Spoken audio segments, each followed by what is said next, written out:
फूली हुई रोटी कभी कच्ची नहीं होती, फूली हुई रोटी कभी कच्ची नहीं होती। और मेरे भाई एक चीज अपने जिंदगी में हमेशा ध्यान देना कि आजकल की लड़कियों की मोहब्बत कभी सच्ची नहीं होती, कभी सच्ची नहीं होती। जी हाँ, हम बानी वालों के प्रकाश सबके प्रणाम करतानी।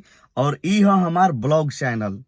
आप सबके बता दी कि आप सबके मनोरंजन खाती अब प्रकाश कहाँ बने, प्रकाश के गाना कब आई, प्रकाश के जिंदगी में क्या चलता, इस सब बात वालों के पता चली कैसे, इस चैनल से, सिर्फ और सिर्फ प्रकाश चौबे ब्लॉग से पता चली। तो आप सब लोग से विनती बा कि चैनल के अभी सब्सक्राइब करी, अभी वीडियो के शेयर करी। और भैया अपन प्रकाश के प्यार आशीर्वाद दी, काहे कि प्यार तुहू लोग करिह, हमार भाई कबो धोखा मत करिह।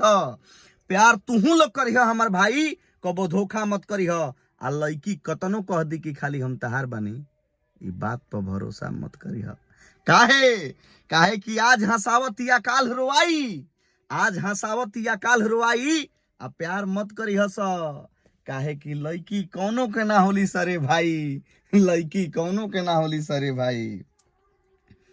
ये चीज के हमेशा ध्यान रखे लोग हमार भाई।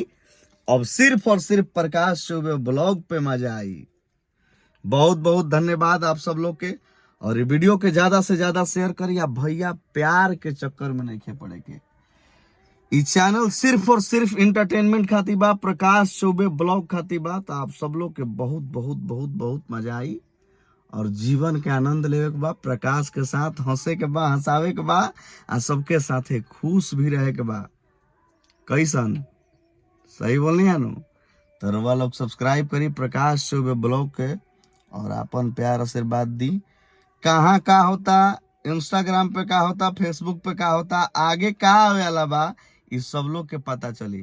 तो भैया हम मिस नहीं के करे के, जल्दी जल्दी चैनल को सब्सक्राइब करी और वीडियो के ज्यादा से ज्यादा शेयर करी और अपन प्रकाश के प्यार आशीर्वाद दी। लव यू, हर हर महादेव, बाय, प्रणाम।